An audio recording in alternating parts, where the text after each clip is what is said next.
बड़ी खबर के साथ बड़ी जानकारी से आपको रूबरू करा दें। विपक्ष के उपराष्ट्रपति उम्मीदवार के नाम का भी ऐलान हो गया है। विपक्ष ने भी अपना उम्मीदवार उतार दिया है उपराष्ट्रपति चुनाव में। ये इस वक्त की बड़ी खबर आपको बता दें। एनडीए की तरफ से सीपी राधाकृष्णन है प्रत्याशी, तो दूसरी तरफ बी सुदर्शन रेड्डी होंगे विपक्ष के उम्मीदवार। ये इस वक्त की बड़ी खबर। सुप्रीम कोर्ट के पूर्व जज रह चुके हैं बी सुदर्शन रेड्डी। तो इस तरह से उपराष्ट्रपति पद का चुनाव और भी ज्यादा दिलचस्प हो चुका है अब, यानी दोनों ही तरफ से, एनडीए और इंडिया दोनों तरफ से उम्मीदवार उतार दिए गए हैं और अब यह मुकाबला और भी ज्यादा दिलचस्प हो चुका है। आपको यह भी बता दें कि अगले महीने ये चुनाव होने हैं 9 तारीख को। चूंकि अब दोनों तरफ से प्रत्याशी हैं तो इस लिहाज से चुनाव होगा। और इस खबर पर ज्यादा जानकारी के लिए हमारे संवाददाता दिल्ली से स्पर्श शर्मा फोन लाइन पर जुड़ गए हैं। स्पर्श, ये चुनाव बेहद दिलचस्प हो गया है। माना यही जा रहा था कि विपक्ष भी अपना उम्मीदवार देगा और विपक्ष ने आज नाम का ऐलान कर दिया है, बी सुदर्शन रेड्डी। किस तरह से देखा जाए इस नाम को? देखिए, हमने बताया था जनता टीवी पर कि विपक्ष जो है उपराष्ट्रपति चुनाव के लिए जो उम्मीदवार है वो मैदान में उतारेगा और आज नाम भी निकलकर सामने आ गया है। Balkrishna Sudarshan Reddy. For your kind information, thank you.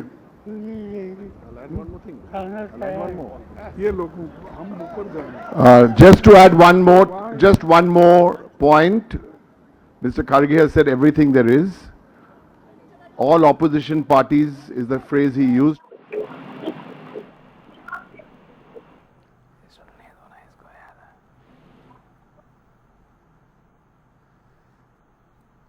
तो देखिए, प्रेस कॉन्फ्रेंस हो चुकी है। आपको ये बता दें कि विपक्ष ने भी अपने उम्मीदवार का नाम ऐलान कर दिया है, बी सुदर्शन रेड्डी। और हमारे संवाददाता स्पर्श शर्मा लगातार जुड़े हुए हैं। स्पर्श, अपनी बात पूरी कीजिए। देखिए, बालकृष्ण सुदर्शन रेड्डी ये विपक्ष की तरफ से उपराष्ट्रपति चुनाव के लिए उम्मीदवार हैं। हमने पहले ही बताया था कि किस तरीके से विपक्ष भी अपना जो उम्मीदवार है वो मैदान में उतारता हुआ नजर आएगा।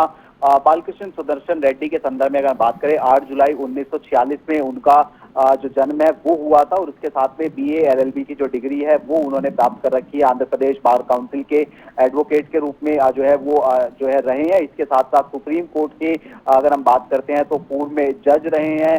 तो 12 जनवरी 2007 की बात करें तो जो न्यायाधीश है उनको जो है सुप्रीम कोर्ट का नियुक्त किया गया था और उसके साथ साथ गुवाहाटी हाई कोर्ट के जो मुख्य न्यायाधीश है वो भी जो है 2005 में बी जो है सुदर्शन रेड्डी जो है रहे हैं। इसके अलावा अगर हम बात करते हैं और जब प्रेस कॉन्फ्रेंस ये चल रही थी तो बताया गया कि किस तरीके से और क्यों जो है इनका चुनाव जो है विपक्ष की तरफ से जो है किया गया है, क्योंकि विपक्ष ये दिखाने की कोशिश कर रहा है कि जिस तरीके से तमाम संवैधानिक एजेंसियों की बात की जाए उनको दरकिनार किया जा रहा है। तो ऐसे में एक कानूनविद जो है जो विपक्षी पार्टियां उनकी तरफ से ये जो है लाए गए हैं और उसके साथ साथ एक साउथ वर्सेस जो साउथ की लड़ाई है वो भी देखने को मिलती हुई जो है नजर आएगी। क्योंकि अगर हम बात करते हैं एनडीए की तरफ से, हम जानते हैं कि किस तरीके से जो एनडीए की तरफ से उम्मीदवार है वो भी साउथ से जो है ताल्लुक रखते हैं और अब जो विपक्ष की तरफ से उम्मीदवार निकलकर सामने आया है बी सुदर्शन रेड्डी, वो भी जो है साउथ से ताल्लुक रखते हैं। तो दिलचस्प मुकाबला रहेगा। हालांकि